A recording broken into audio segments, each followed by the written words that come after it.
The October wind bit against my cheeks as I stood beneath the golden awning of the Rosemont Grand Hotel in Palm Beach. Guests in glittering gowns and tuxedos streamed past me, their laughter echoing under the chandeliers of the marble entrance. I adjusted the hem of my black cocktail dress, clutching the ivory envelope in my hand. A man in a headset stepped forward, iPad in hand. "Name, please," he asked. "Emma Carter," I said evenly. "I'm the bride's sister." His fingers swiped down the screen, then up again. His polite smile faltered. "I'm sorry, ma'am, but your name isn't on the guest list." I laughed softly, the kind of laugh that comes when disbelief is the only thing holding back tears. "That's impossible," I said, pulling the embossed invitation from my purse, the gold script spelling out Olivia and Daniel in looping calligraphy. "It says, RSVP confirmed." He gave a helpless shrug. "I understand, Miss Carter, but the list was finalized yesterday." A sleek white limousine pulled up behind me. The crowd shifted, phones lifted, flashbulbs flared. I turned and there she was, my sister. Olivia stepped out of the car like she'd rehearsed it for months, her wedding gown glimmering under the lights, the kind of couture dress that costs more than my annual income. She met my gaze across the steps, her eyes cool, unreadable. Then, with a smile meant for the cameras, she leaned in just enough for me to hear. "You really think you deserve to be invited?" My throat tightened, but I said nothing.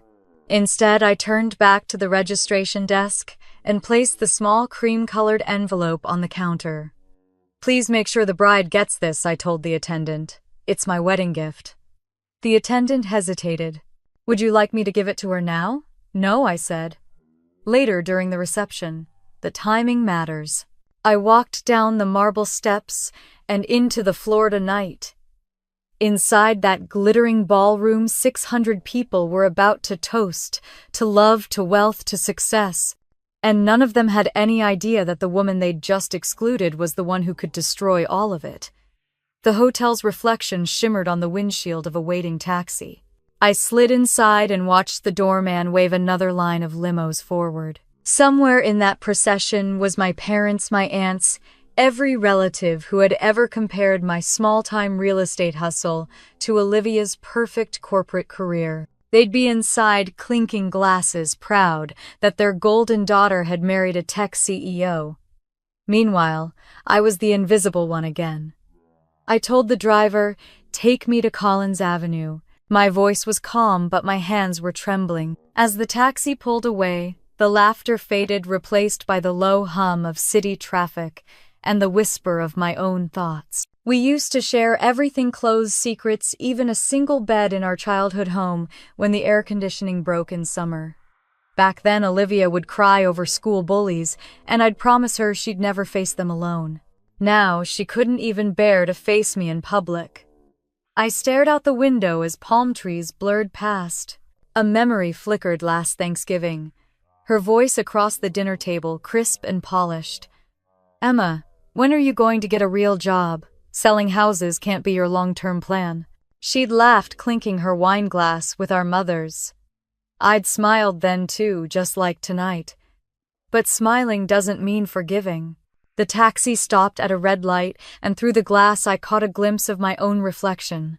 Calm, composed, but my chest burned. I could still hear her voice. "You really think you deserve to be invited?" The words felt like an old wound reopening. For years, my family had treated me like a shadow, orbiting her success, the sister they could pity in private and ignore in public. Tonight was just the final confirmation. When the car reached Collins Avenue, I paid the driver and stepped out near a quiet restaurant overlooking the ocean. The smell of salt and grilled seafood drifted through the air. Couples laughed at tables by the window, unaware of the storm swirling inside me. I found a seat at the bar and ordered a glass of Merlot. As I took the first sip, my phone buzzed. "Mom." I let it ring. She was probably calling to say there must have been some mistake, that Olivia was just stressed that I should turn around and make peace. But there was no mistake. There never had been. Olivia had made her decision, and so had I. The envelope I'd left behind wasn't just paper. Inside it were documents, ownership papers, and a letter written in my neatest handwriting. It was a gift that would rewrite the meaning of success in our family. She'd open it later, surrounded by her new in-laws, her investors, her designer friends. And when she did, the applause would turn into whispers.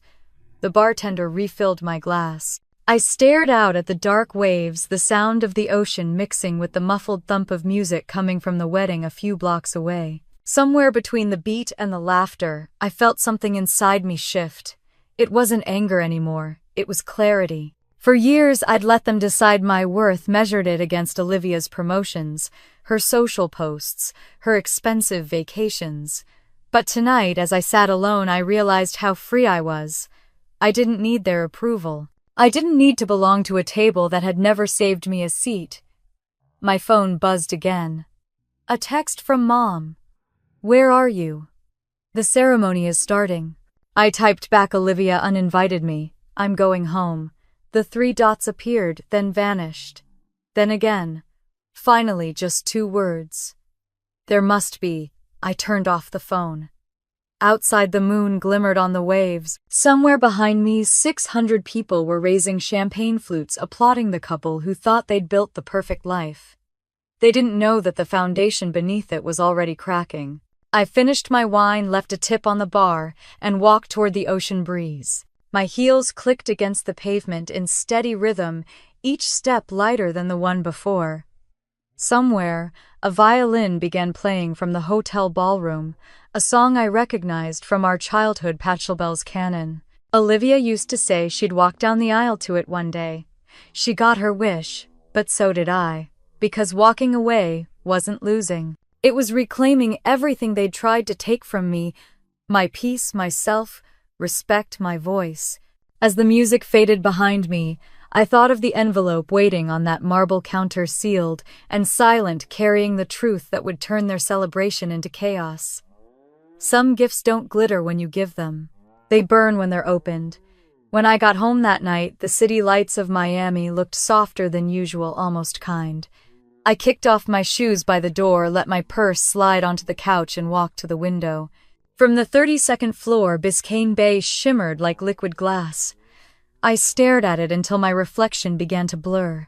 The silence of my apartment wrapped around me, calm but heavy.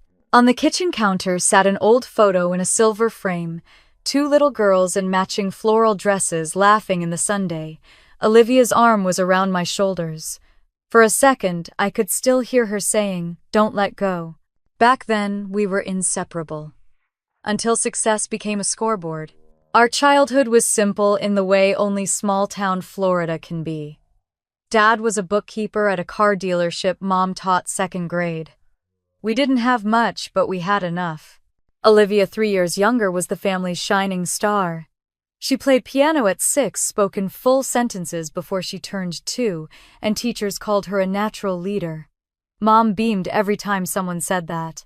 "Our little prodigy," she'd say.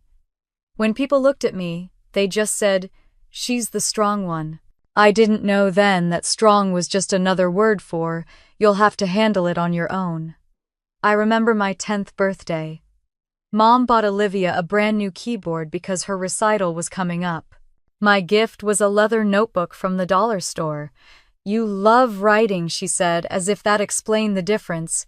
I pretended to like it.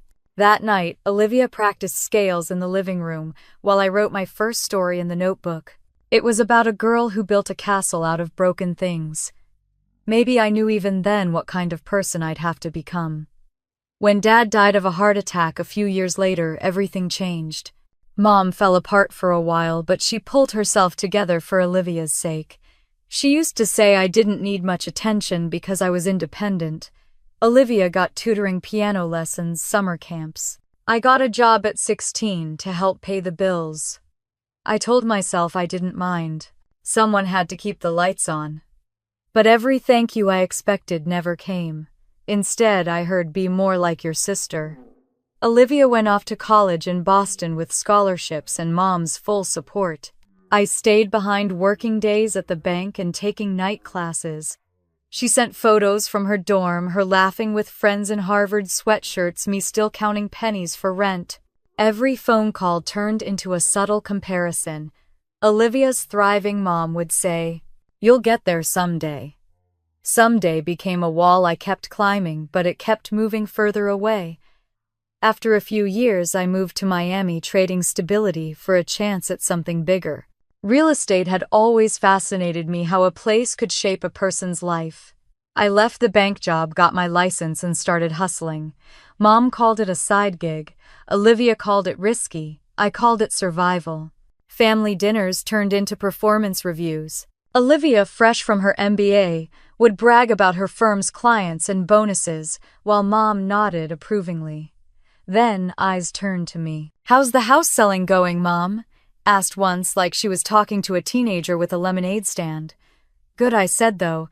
I'd just closed a deal worth nearly $500,000. I didn't bother to mention it. Pride wasn't worth the argument.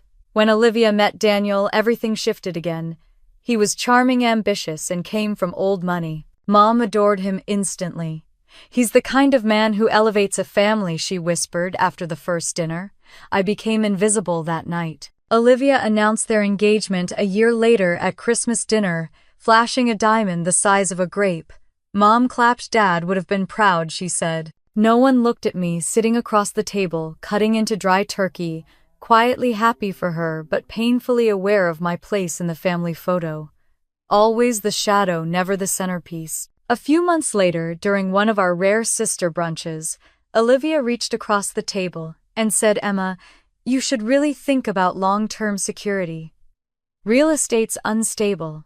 Maybe I can get you a job at our firm." I smiled politely, pretending her condescension didn't sting. "I'm fine, Liv." She tilted her head, pity softening her tone. "Fine isn't thriving." I remember driving home that afternoon, gripping the steering wheel so tight, my knuckles turned white. For the first time, I realized I wasn't angry at her. I was angry at myself for letting her words define me. The following year, while her life turned into a highlight reel, mine became a slow climb uphill.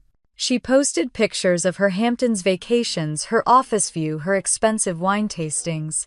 Meanwhile, I was working 12-hour days learning to negotiate contracts that scared most brokers. I didn't post about it. I didn't brag. Quiet progress doesn't trend. But I was building something solid. When Olivia announced her wedding plans, the entire family was buzzing. "It'll be the event of the year," Mom gushed. I wasn't even surprised that I heard the details secondhand. My official invitation came 2 months before the ceremony, tucked between credit card bills. The envelope was thick, embossed, and impersonal. I thought maybe this was her peace offering a chance to mend things. I was wrong. A week later, Mom accidentally sent me a screenshot meant for someone else, a group chat called Bridal Team. The thread was full of flower choices, seating charts, and jokes about keeping things elegant. Every female relative was in it, except me. When I asked, Mom stammered, "Oh, honey, we didn't want you to feel pressured since you're not." "Well, not what I asked." "Married," she laughed awkwardly. "Don't take it personally." I hung up before I said something I'd regret. Then came the bridesmaid fitting. Olivia had called to invite me, but when I arrived, she looked uncomfortable. "Actually," she said, avoiding my eyes, "we decided to go with even numbers. For symmetry in the photos." The room filled with laughter. I smiled like it didn't hurt. "Of course," I said. "I'll just watch." That night I went home and sat on my balcony for hours, the city lights flickering below me. Every memory of our childhood played in my mind, the times I defended her, the nights we whispered about our dreams. She'd wanted fame. I just wanted peace. Now she had both and I had neither. But peace, I learned, isn't something you wait for. You build it brick by brick. I pulled out a small ivory envelope and set it on my desk. Inside, I placed a letter I'd written months earlier, the one I couldn't bring myself to send. It began with, "To my sister who taught me what not to become." Next to it, I laid a copy of a deed and a business card. My business card. I traced the letters of my name printed in silver: Emma Carter, Vice President, Blackwell Capital. No one in my family knew. Not Mom, not Olivia. They still thought I was selling condos to tourists. But behind the scenes, I'd built a portfolio that spanned 5 cities and managed over $500 million in assets. I'd done it quietly, deliberately, maybe because part of me wanted the truth to reveal itself on its own. As I sealed the envelope, I felt something shift inside me. The same strength they had mistaken for weakness had carried me here. For years, I let them decide my worth. For years, I thought silence made me small. But silence had been my strategy all along. I stood by the window again, watching the waves shimmer under the moonlight. Somewhere, across town, Olivia was probably finalizing her seating chart, making sure every chair was filled with people who made her look successful. She didn't know she'd already left out the one person who could change her definition of it entirely.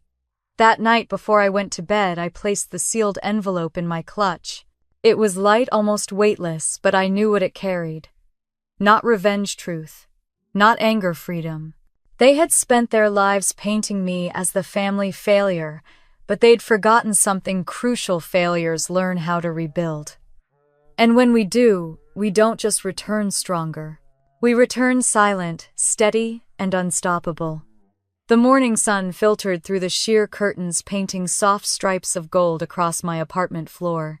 For the first time in weeks, I didn't wake up with that hollow ache in my chest. The wedding was over, the humiliation done, but strangely I felt lighter. The storm had passed, and what remained was clarity. I brewed a pot of coffee, opened my laptop, and stared at the whiteboard on my living room wall. Across it in bold blue marker were the words, Coastal Haven Portfolio. Beneath it a web of notes, deadlines, investor names, and zoning permits. To anyone else, it might look like chaos. To me, it was a kingdom under construction. They called me a real estate agent. They were wrong.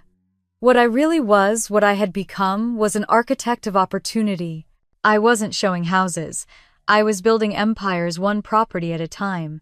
Every morning began the same 2 hours of phone calls, a review of listings before the public saw them, and then meetings that never appeared on social media. My clients weren't the ones who toured open houses, they were the ones who bought entire blocks. Most people didn't know that behind Miami's glossy skyline, deals worth billions changed hands quietly, often between people who preferred to stay invisible. That's where I thrived. Off-market acquisitions, confidential negotiations, the world of silent power. It suited me perfectly. Silence had always been my greatest weapon. By 9 o'clock, I was already reviewing a stack of property assessments when my phone buzzed with a familiar name, Nathan Blake. The message was short. Conference call, in 10. Same link. Nathan was more than my mentor. He was the first person who ever saw through the mask of just a real estate girl. He was vice president at Blackwell Capital when I met him 2 years ago, a man with the kind of calm authority that made others listen. He'd once told me, "You think like an investor, not a salesperson. Stop playing small." I never forgot it. When the call began, his voice came through the speakers, steady as ever. "Morning, Emma. You ready for phase 2? I smiled, sipping my coffee. "Always. Blackwell's board approved the expansion last night," he said. "They want you to take lead on the Coastal Haven portfolio. You'll manage a $500 million fund, mostly residential redevelopment along the eastern coast." I froze for a second. "Wait, lead? You mean..." "Yes," Nathan interrupted. "Vice President of Real Estate Acquisitions. The offer's official. The contract's in your inbox." I stared at my screen, heartbeat steady, expression unreadable. For years I'd imagined a moment like this. But now that it was here, I didn't want to shout or celebrate. I wanted to breathe. "When's the public announcement?" I asked. "Not until the first quarter," he said. "But internally, everyone knows." "Congratulations, Emma. You earned it." After we ended the call, I sat there for a while, letting the silence settle. Outside, the city moved on, oblivious. Somewhere out there, people still thought I was the struggling sister, the underachiever, the one who'd never quite figured life out. And that was fine. I liked it that way. Power moves quieter when no one's watching. The truth was, I'd been climbing my way toward this for years. My first big break came 18 months ago when I saved a failing redevelopment deal in Tampa. The original investor wanted to bulldoze an old hotel and replace it with condos. I convinced them to preserve the structure, rebrand it as an eco-luxury resort, and secure federal tax credits in the process. The project's profits tripled. Nathan called it genius. I called it survival. After that word spread quietly through the network of investors who mattered. They liked me because I wasn't loud, because I didn't chase credit, because I closed. Within a year, I had my own clients, fund managers, venture groups, and old money families who didn't want their names in the papers. And then came the mansion. The first time I saw it was during a property scouting trip on Key Biscayne. A 3-story Mediterranean-style estate, white stucco walls, red-tiled roof, an infinity pool that melted into the horizon. It overlooked the ocean like it had nothing to prove. Olivia had sent me a photo of that same mansion 2 years earlier, calling it her vision board house. I remember her message perfectly. One day when Daniel's company goes public, this will be ours. But life has a sense of humor. The owner filed for a quiet sale amid a divorce. No public listing. Just an email from a broker friend who owed me a favor. I toured the house once, walked through its empty halls, and made an offer before the sun set. Cash, no negotiations. The deal closed in 30 days. The deed went straight into my safe deposit box. That house was supposed to be a gift, my wedding present to Olivia, a way to prove that success didn't have to look the same for everyone.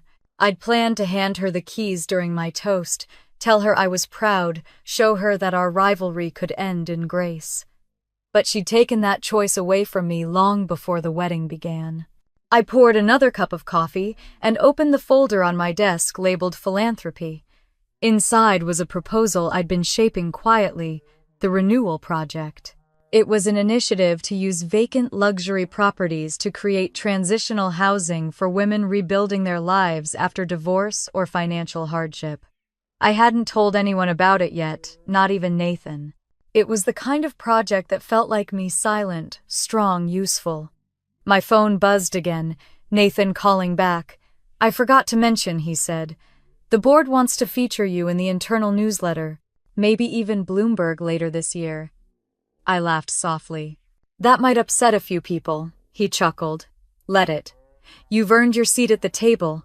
I didn't tell him that the table I wanted was one I'd build myself. That evening, I drove to the mansion for the first time since buying it. The gate opened smoothly, and as I walked through the grand entryway, the sound of my heels echoed across the marble floors. The place was completely furnished, white sofas, glass railings, floor to ceiling windows opening to the sea. I stood by the balcony, the wind whipping through my hair. For a moment I imagined Olivia here, posing for her perfect photos, drinking champagne she couldn't afford. Then I smiled to myself. I wasn't angry anymore, just done. I wandered through the rooms, touching the walls, the carved banisters, the cool marble of the kitchen island. This was more than real estate. It was proof. Proof that every time someone dismissed me, I'd built something they couldn't see. Proof that every insult had been a down payment on my future. Before leaving, I took one last look around and whispered to the empty house, "Maybe this place will finally belong to someone who deserves it." On the drive home, my phone pinged a message from Mom. "Your sister's honeymoon photos are stunning. You should see how happy she looks." I didn't reply. Instead, I turned off the notifications and rolled down the window. The night air smelled like salt and rain. When I reached my building, I went straight to the balcony and stared at the city below. My reflection in the glass was clearer than ever. The woman looking back at me wasn't the girl they pitied at family dinners or the invisible guest outside the wedding hall. She was someone else entirely, calm, powerful, untouchable. I picked up the pen on my desk and wrote a single line in my journal: "Revenge isn't always fire. Sometimes it's light." The next morning, an email from Blackwell's CEO waited in my inbox. Subject line: "Welcome to the leadership board. I leaned back in my chair, exhaled, and whispered to no one in particular. She wanted to control the guest list. Now I own the building. Outside, the sun was rising over the bay, painting everything in gold. For the first time in my life, I felt exactly where I belonged. The sound of my heels against the sidewalk echoed through the empty Palm Beach streets as the laughter from the hotel ballroom faded behind me. The night air was sharp with salt and champagne, and I could still hear the muffled rhythm of music through the glass doors of the Rosemont Grand. My clutch felt light in my hand, but I could almost feel the weight of the envelope I'd left behind. Somewhere inside, 500 guests were raising glasses to celebrate perfection. Outside, I was learning how peace felt when it finally replaced humiliation. I stopped under a street lamp and exhaled. My reflection shimmered faintly in the puddle beneath me, calm, composed, unreadable. The ache in my chest was dull now, like an old bruise. I pulled my phone from my purse and stared at the silent screen. Not a single call from Olivia. Not a single apology. I didn't know what I expected. Maybe nothing at all. The receptionist's face flashed in my mind, her confused smile, her awkward sympathy when she realized I'd been erased from my own sister's wedding. I could still hear Olivia's voice through the phone earlier that evening. "You really think you deserve to be invited?" The cruelty in her tone had been deliberate, precise, but the truth was, I did deserve to be there. I just didn't need to be anymore. I crossed the street toward a small Italian restaurant glowing with warm yellow light. The chalkboard outside read pasta arrabbiata, $18. I smiled faintly. A perfect irony, arrabbiata meant angry in Italian. Maybe fate had a sense of humor after all. Inside, the air was soft with garlic and laughter. Couples leaned close over candlelit tables, waiters glided past with trays of wine. The maitre d' hesitated when he saw me alone. "Table for one?" he asked gently. "Yes," I said. "By the window, please." He nodded and led me to a small corner overlooking the water. I ordered pasta and a glass of Chianti. As I waited, I took off my earrings and set them beside the candle. My hands were steady. For the first time all evening, I realized I wasn't shaking. Through the window, I could see the lights of the hotel shimmering in the distance, each one representing a world I no longer belonged to. It didn't matter.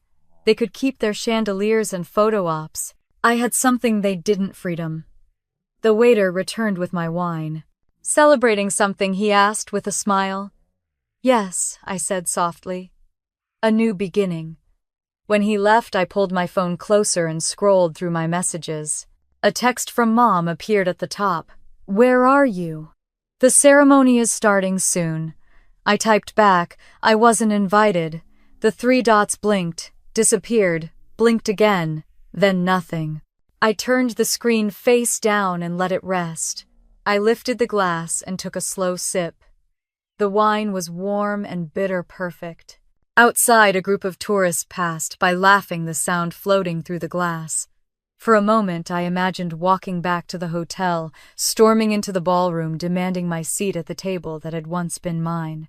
The old me would have done it, smiled through tears, made peace, played small, just to be tolerated. But not tonight. The pasta arrived steaming and fragrant. I twirled a forkful and tasted it, savoring the heat of the spice. It was exactly what I needed, something that burned and soothed at the same time. Around me, the room hummed with quiet joy. Nobody knew I'd just been publicly erased by my own sister. Nobody cared. And that anonymity was liberating. Halfway through my meal, the phone started to buzz. Once, twice, then continuously. I flipped it over. Mom, Olivia Daniel, dozens of missed calls. My screen glowed like a small storm. I stared at it for a moment, then turned the sound off and placed it beside the candle again. Let them call, let them wonder. The silence between us was worth more than any explanation. I leaned back in my chair, breathing in the scent of basil and wine, and let the night wash over me. Somewhere the reception was in full swing. I could almost picture Olivia on stage, glowing in her designer gown, Daniel beside her, both of them laughing for the cameras. Maybe they were giving speeches about family, about loyalty, about gratitude. Maybe they'd already forgotten I existed. But the image didn't hurt anymore. It only reminded me of how much I'd outgrown that world. The truth was, I'd spent years begging to be included at dinners and conversations in their version of success. Every time I tried to prove myself, they moved the finish line farther away. But tonight, when they shut me out, they unknowingly gave me the one thing I could never earn from them: permission to stop trying. I smiled into my glass. Sometimes the loudest revenge is silence served with good wine. Outside, the wind picked up, carrying the faint sound of thunder. The ocean shimmered with distant lightning. I finished my meal slowly, deliberately, as if marking the end of an old life. When the waiter brought the check, I signed it without looking. As I reached for my coat, the phone buzzed again. This time, I glanced at the screen. 15 missed calls from Olivia. A single text followed: "Please call me." I let the message fade to gray. I stepped out into the night just as the first raindrops fell. The street glistened under the streetlights and thunder rumbled over the bay. Across the water, the Rosemont Grand stood like a crystal palace. I could almost imagine the exact moment when someone would walk up to the bride and hand her that envelope. Maybe she'd wait until the crowd was watching, expecting a check, a card, a sentimental note. Maybe she'd open it in front of everyone, confident that it was nothing important. And then maybe she'd realize her mistake. I tightened my coat and started walking. The rain turned heavier, soaking through my hair, but it felt cleansing, not cold. When I reached the intersection, I stopped under the awning of a closed boutique. The glass reflected the faint shimmer of the hotel in the distance. I thought about all the years I'd spent chasing their approval, their laughter, their recognition, their acceptance. And I realized something simple, something almost laughable: they never had the power to define me. I'd given it to them. Tonight I was taking it back. Cars hissed past on wet pavement, their lights streaking gold and red through the rain. I closed my eyes for a moment, listening to the city breathe. Then I opened them again, steady and clear. The rain eased to a drizzle as I walked the last few blocks to my apartment. The doorman looked up, concerned. "Rough night, Miss Carter?" I smiled faintly.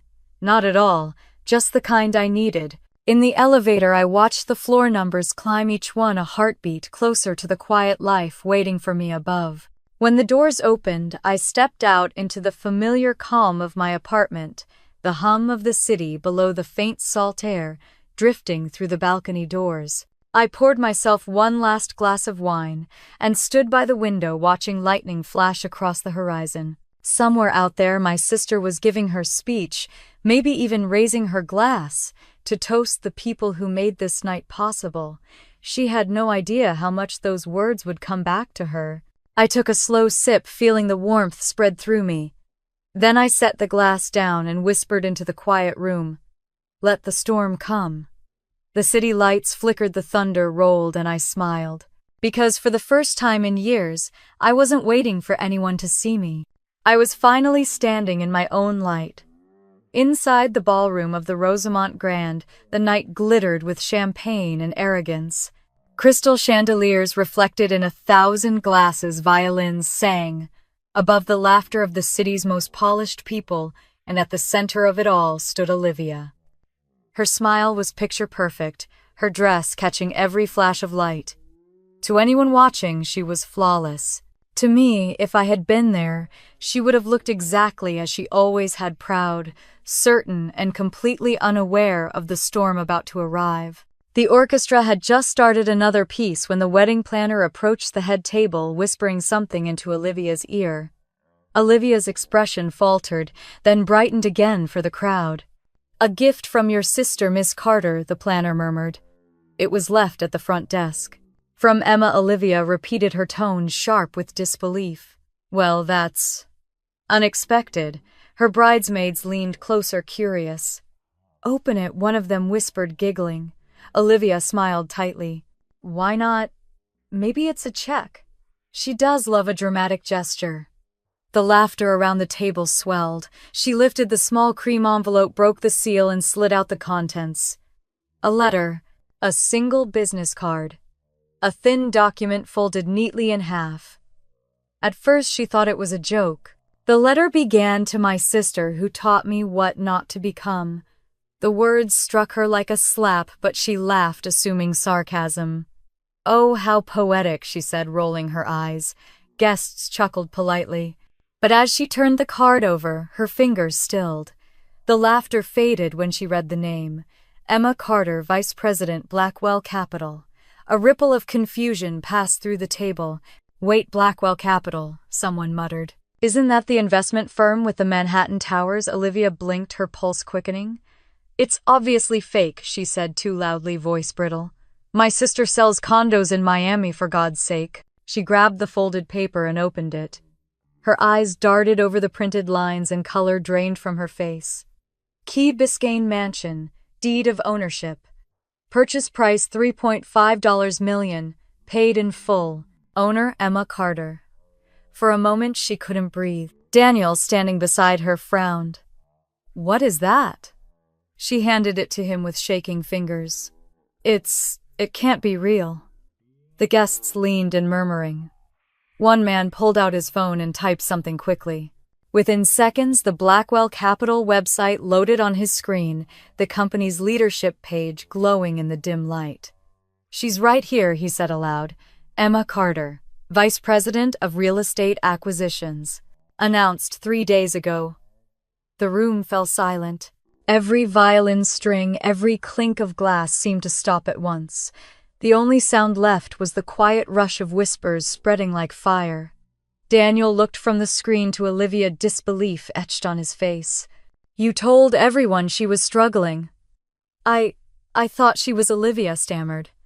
"She never said—" Another guest, one of Daniel's investors, leaned forward. "You mean to tell us you excluded a Blackwell executive from your wedding?" His tone was more curious than kind. "Do you realize what kind of connections she must have?" Olivia's throat tightened. "It wasn't like that," she said quickly. "It was just there was a mix-up." The investor smirked.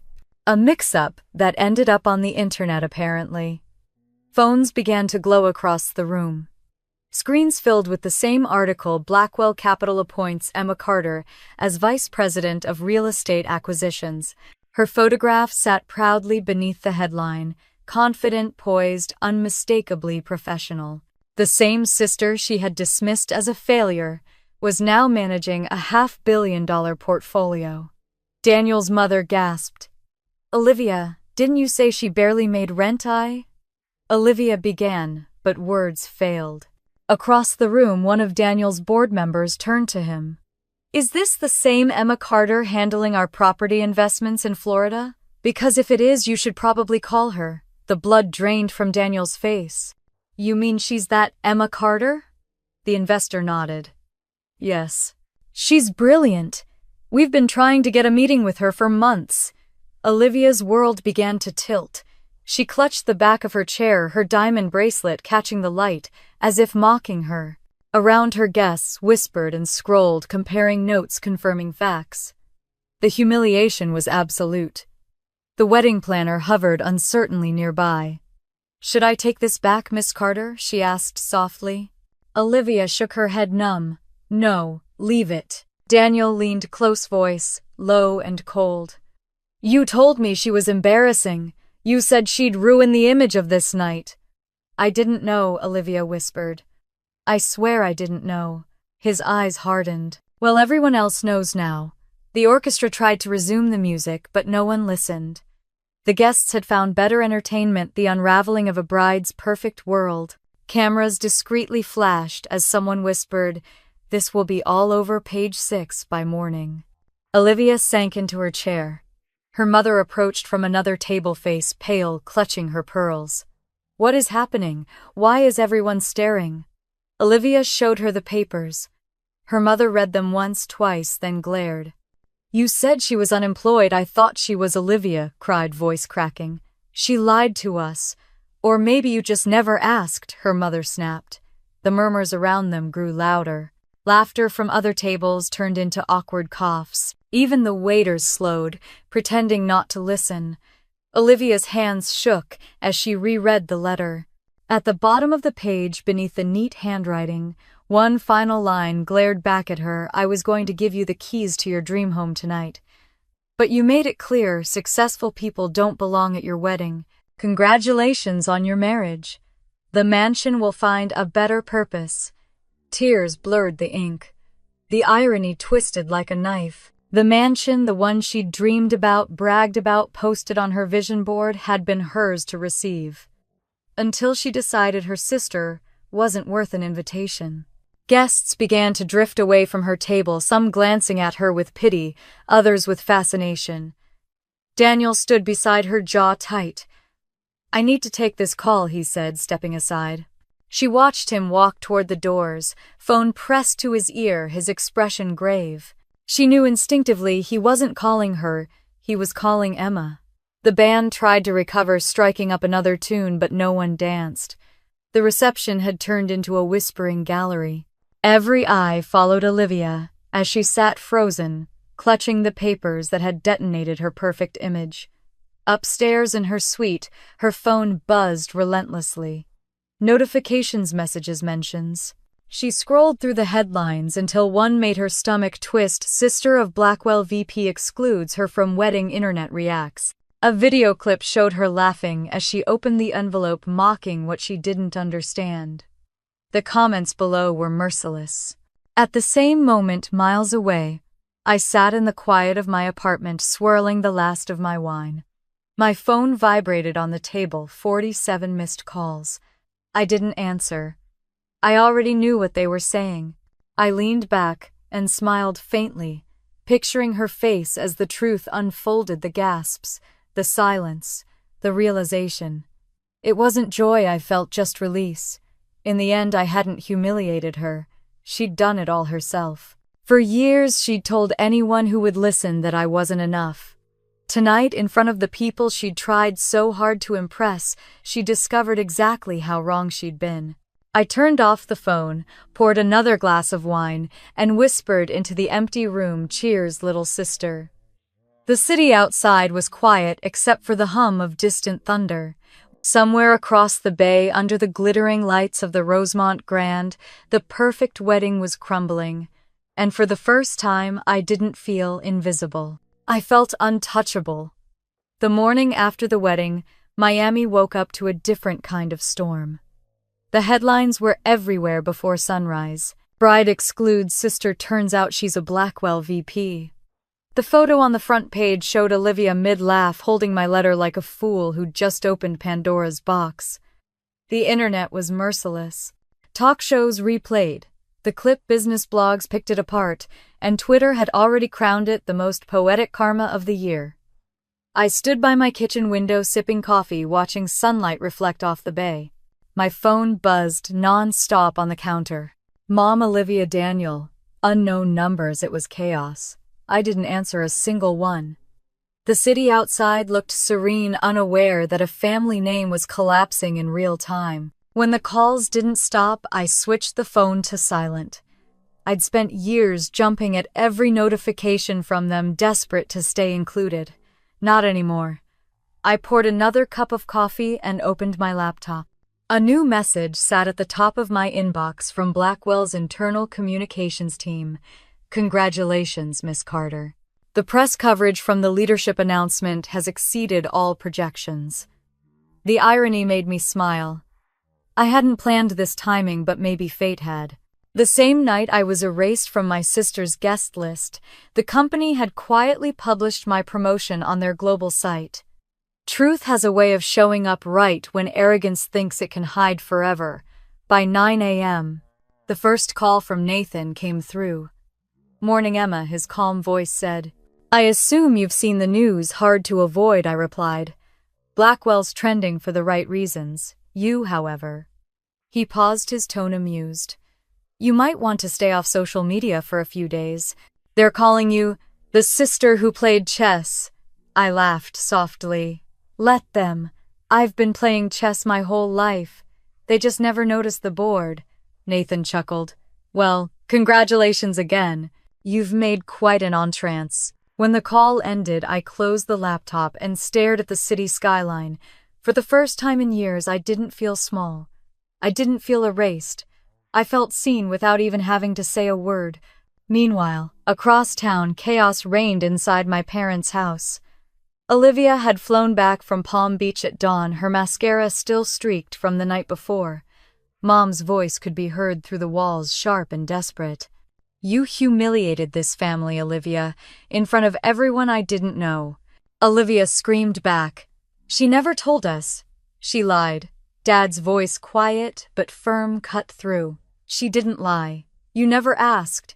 The silence that followed was heavier than any insult. Later that morning I received a text from Mom. "We need to talk." "You've gone too far." I didn't reply. It was fascinating how even now, the narrative twisted itself, how somehow my success was the problem, not their cruelty. Around noon, the corporate fallout began.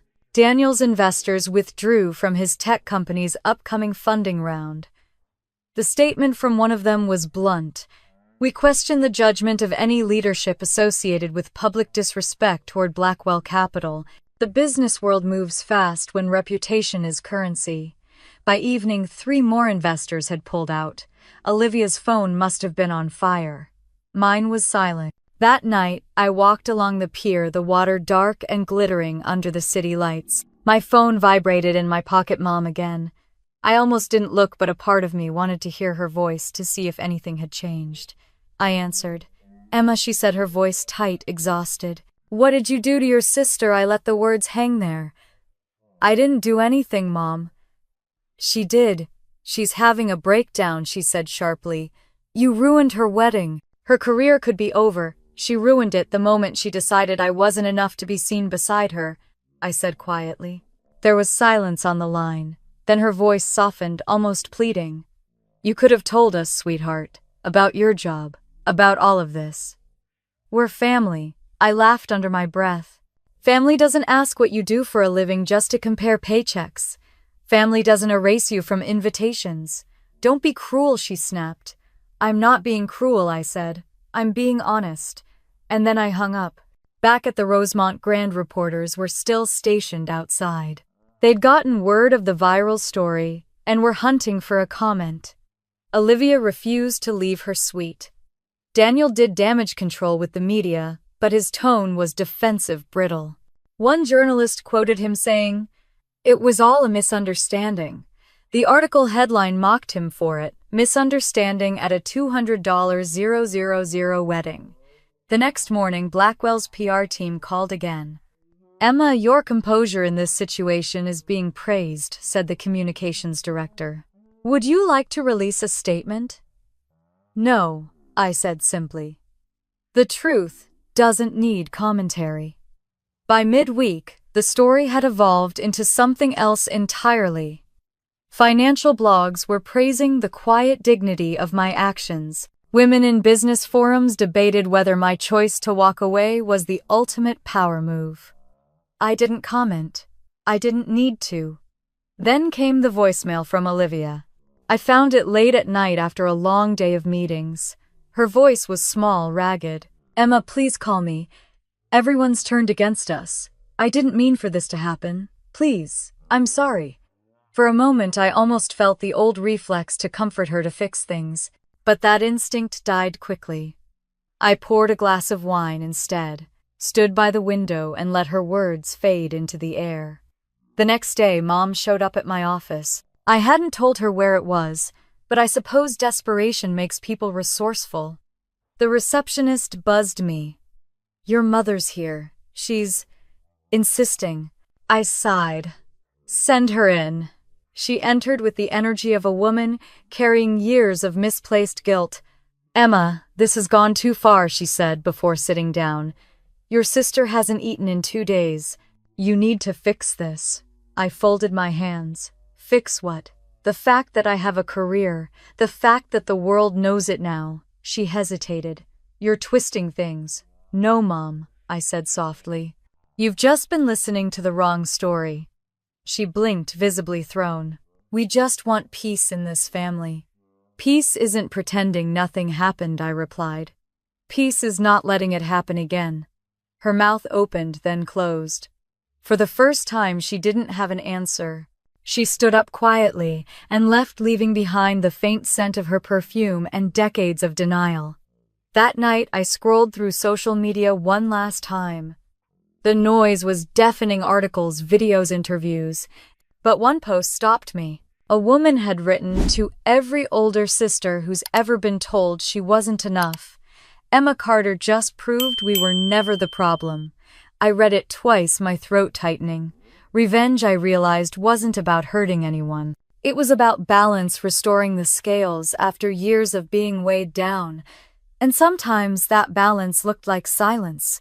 Before bed, I checked my voicemail again. 20 new messages.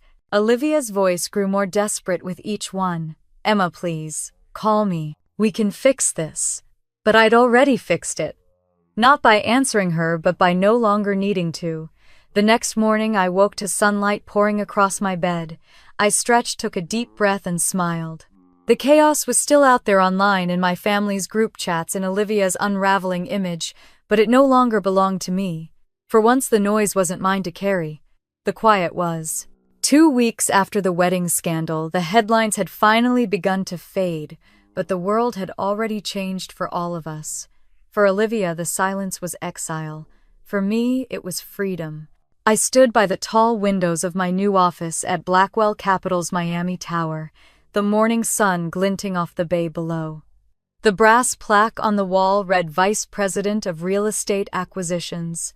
It still felt surreal. I ran my fingers across the letters, grounding myself in what was real. "Press briefing in 20 minutes, my assistant reminded me. I nodded, straightening my blazer. "Thank you, James." The hum of the office was steady and focused, the way I liked it. Gone were the days when my name came with a sigh or a smirk. Now it carried weight.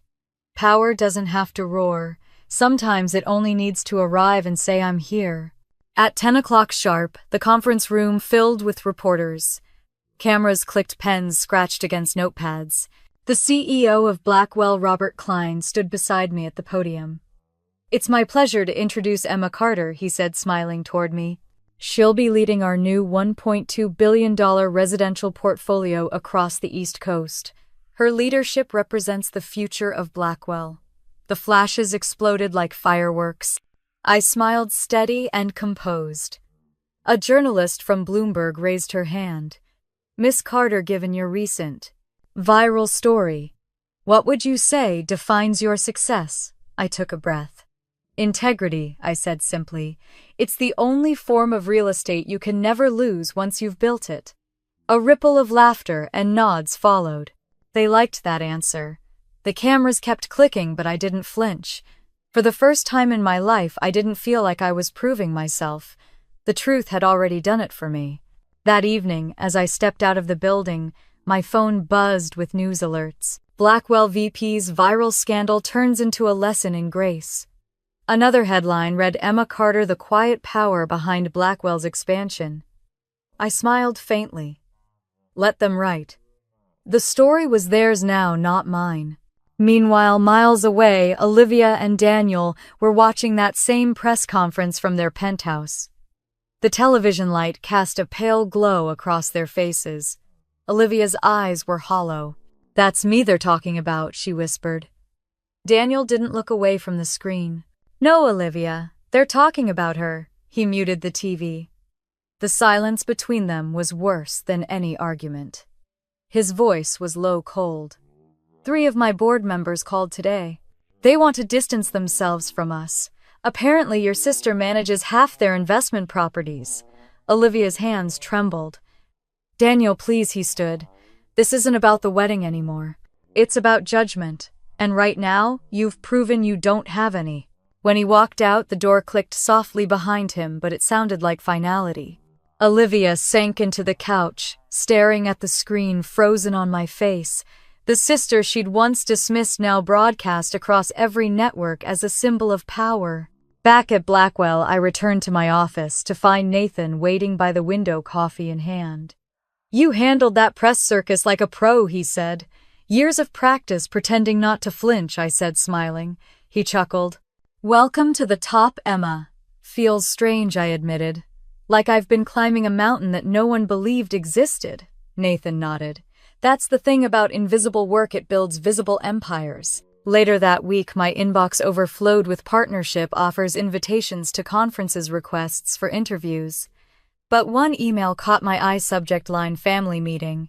It was from Mom. We need to clear the air. Everyone's talking.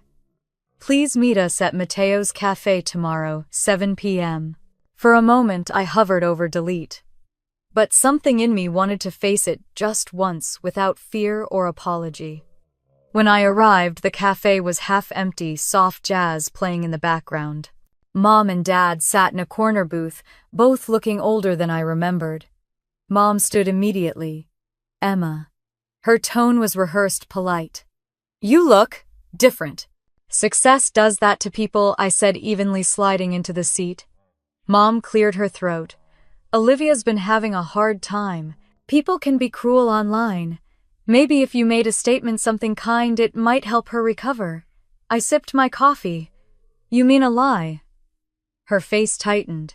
She's your sister. She made that mean nothing, I said softly. You can't uninvite blood and then expect it to show up for damage control. Dad spoke then, voice calm but firm. Your mother just wants peace, Emma. We all do. Peace doesn't come from pretending, I replied. It comes from accountability. Mom's lip trembled. You've changed. I met her eyes. No. I just stopped apologizing for being who I am. For a long moment, no one spoke. Finally, Dad exhaled. I'm proud of you, he said quietly. It startled me more than it should have. I nodded once. Thank you. When I left the cafe, I felt lighter, not vindicated, just free. 2 days later, a new email appeared in my inbox. From Olivia. The subject line read, No excuses. Against my better judgment, I opened it. I don't expect forgiveness. I just need you to know I finally understand. You were never trying to compete with me. You were building something real while I was chasing applause. I wish I'd celebrated you instead of trying to outshine you. I read it twice, then archived it. Some apologies don't need an audience. Instead, I focused on what came next. The board had approved my proposal for the Keyline Restoration Program, a redevelopment initiative for affordable coastal housing. My first independent project as a VP, Blackwell was funding it fully. I decided to allocate part of my own signing bonus to establish the Carter Foundation, dedicated to helping women rebuild their lives after financial loss. Nathan stopped by my office when he saw the paperwork. You're giving away your bonus already, I smiled. It's not giving away, it's giving forward.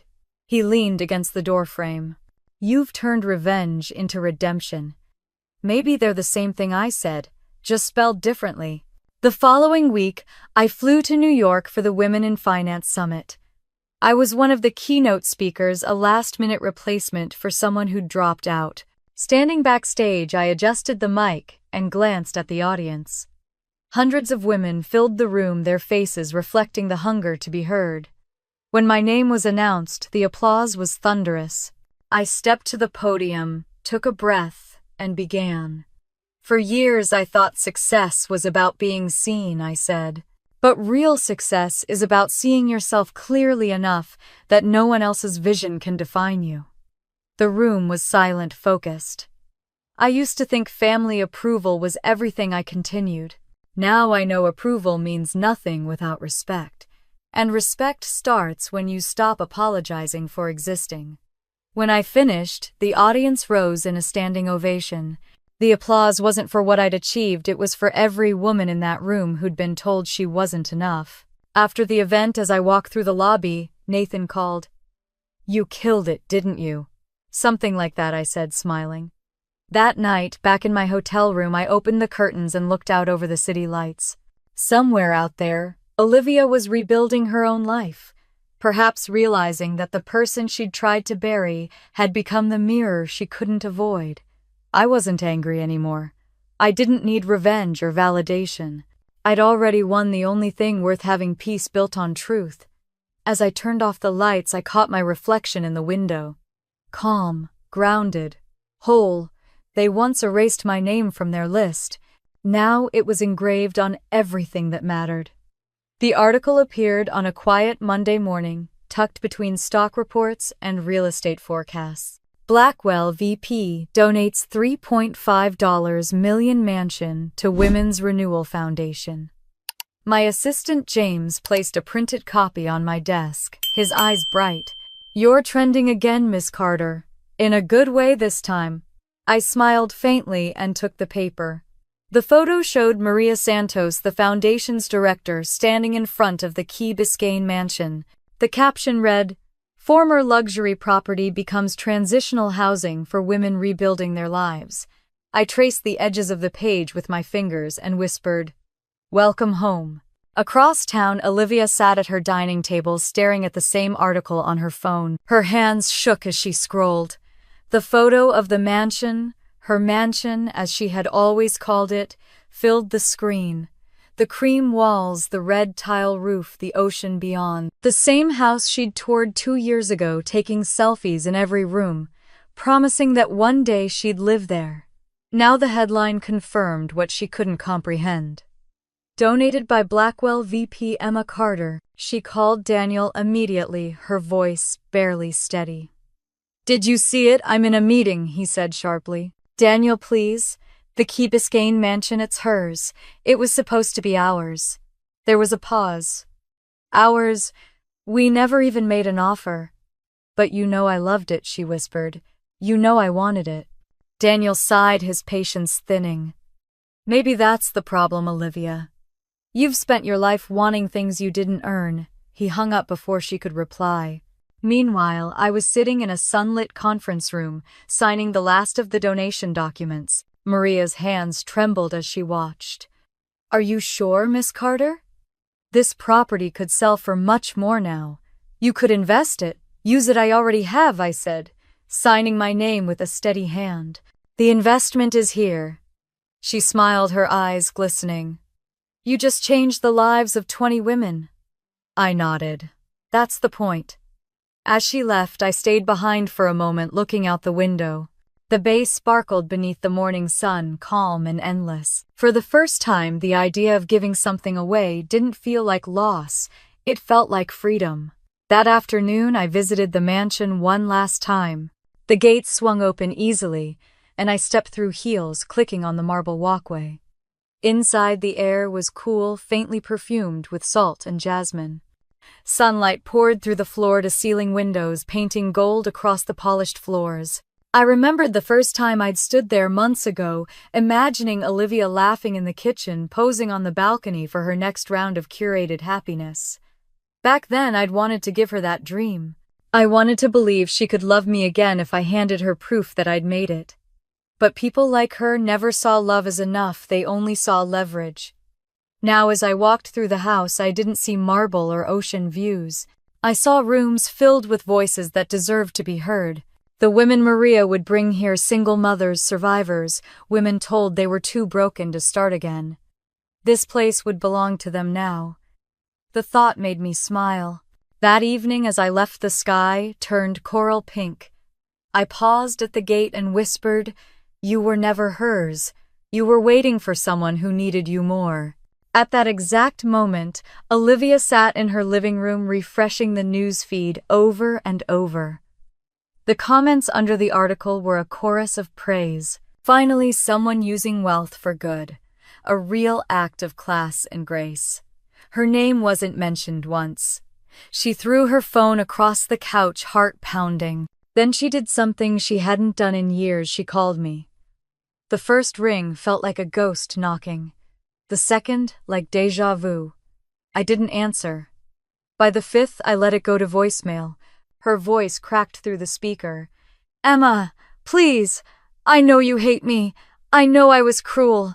But you can't just give that house away. You know how much it meant to me. Daniel and I, we've been saving for years.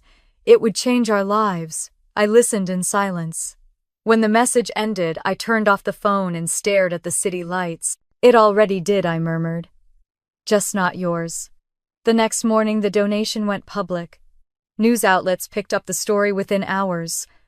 From exclusion to empowerment, the Carter legacy. Blackwell VP's gift to the women of Miami. I watched the live broadcast as Maria gave her statement outside the mansion's gates. "This house will now serve as a sanctuary," she said, her voice firm and warm. "It's proof that success and compassion can exist in the same heart." Reporters asked if I'd attend the ceremony, but I declined. This wasn't about me anymore. The story had already written itself. At home, my inbox flooded with messages from women around the world. Executives, teachers, mothers, each one sharing a version of the same sentence. "Thank you for reminding me that boundaries can coexist with kindness." Meanwhile, in the crumbling perfection of her penthouse, Olivia sat watching the same press conference, mascara streaked down her cheeks. Her mother had stopped defending her in public. Her father barely spoke to her. The calls from investors had dried up. She'd become a cautionary tale whispered at dinner parties. Daniel came home late that night, exhausted, his tie loosened. "The foundation thing went viral," he said flatly. "I know," she murmured. He looked at her for a long moment. "You did this to yourself." She flinched. "Are you leaving me?" "I'm staying," he said, but his voice was void of affection. "For now." Then he disappeared into the bedroom, leaving her in silence. The next morning, Maria sent me a photo from the mansion. The first residents had moved in, women and children unpacking boxes, laughter echoing through the grand halls. One little girl stood by the balcony, railing, her small hand pressed against the glass. The caption read, "They're home." I stared at that picture for a long time, my throat tight. That evening, I drove past the property one last time. The gates were open, lights glowing warmly inside. Voices drifted through the garden, soft, real, alive. For a moment, I thought I heard my younger self laughing somewhere within those walls, unburdened and proud. I parked by the curb and watched as Maria waved goodnight to one of the women carrying a sleeping child. The woman smiled, her face peaceful under the lamplight. I could almost feel the energy radiating from that house, joy where pride once lived, belonging where envy had ruled.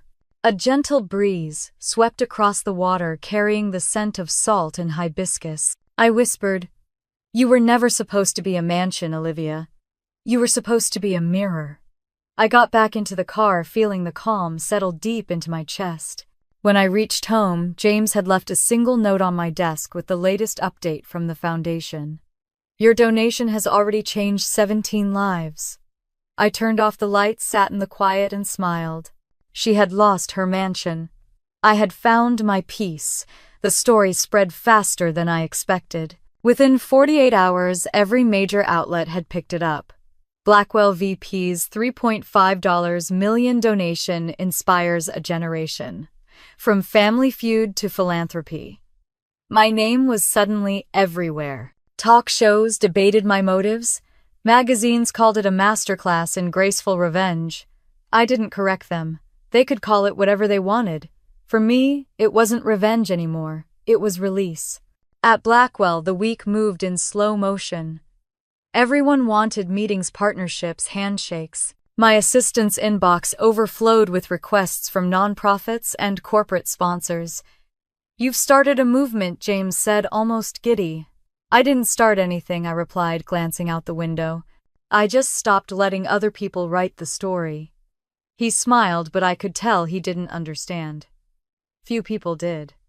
By Wednesday, my name had become shorthand for poetic justice. Hashtags trended across social media: number Emma Effect, number Quiet Revenge, number Boundaries Are Power. On paper, I had won everything: the headlines, the influence, the narrative. But inside, I just felt still. No triumph, no anger, just quiet. Meanwhile, Olivia's world was unraveling.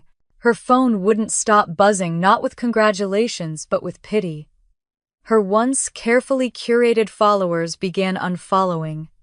Corporate friends stopped returning her calls.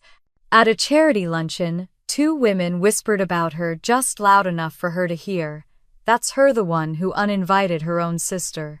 Daniel's company took the hardest hit. 2 investors withdrew after discovering that I had worked with their firms through Blackwell. They called his decision-making emotionally compromised. His board held an emergency meeting that week. The outcome wasn't public, but I heard enough through quiet channels. Daniel was no longer CEO. When the news reached me, I didn't celebrate. I closed my laptop and exhaled. Actions have echoes, I thought, and hers were finally catching up. Late that night, my phone buzzed with a message from my cousin Sarah, the only one who had stayed in touch. Olivia's moving out of the penthouse. Daniel's done. She's back at your parents' house for now. Mom's trying to play mediator again. I typed a simple reply. Let her rest, the world's already teaching her. The next day, the foundation sent me a video update from the mansion, children laughing in the garden, women cooking dinner together, the sound of music floating through open windows. Maria's voice narrated softly, 23 residents, and counting. All thanks to you, Miss Carter. I smiled at the screen. That house used to be a symbol of envy. Now it was a symbol of renewal. That was a better kind of legacy than any award could offer. Across town, Olivia sat on the edge of her childhood bed, scrolling through social media, until tears blurred the words. One post cut deeper than the rest. She uninvited her own sister and lost her dream home. Karma wears heels. The photo attached was of me at the Women in Finance Summit, standing on stage in a navy suit, smiling under the headline, Grace and Power. Her phone buzzed again. Mom's voice came through tight with nerves. She's made us look like fools, Olivia. Do you realize people think we're monsters? Olivia's reply was barely a whisper. Maybe we were. When I woke the next morning, the sunlight felt softer somehow. The noise around me was still loud, but it didn't touch me anymore. I made my coffee, opened my email, and saw a calendar reminder, Keyline site visit, 1030 a.m. The new housing project I'd proposed was finally breaking ground. A redevelopment of the old Marina district, affordable but beautiful, for women who worked hard and deserved a fresh start. As I walked through the site later that morning, Nathan joined me. He looked proud. You realize you've shifted how this company views leadership, he said. Less ego, more purpose. I smiled. Maybe purpose was the power they were missing all along. He nodded toward the horizon where cranes lifted steel beams into the sky. You've built more than property, Emma. You've built credibility. That night, another email arrived from Mom. Family meeting tomorrow at 7. We all need closure. I stared at the words for a long time. Closure. That word used to sound like peace. Now it sounded like a performance.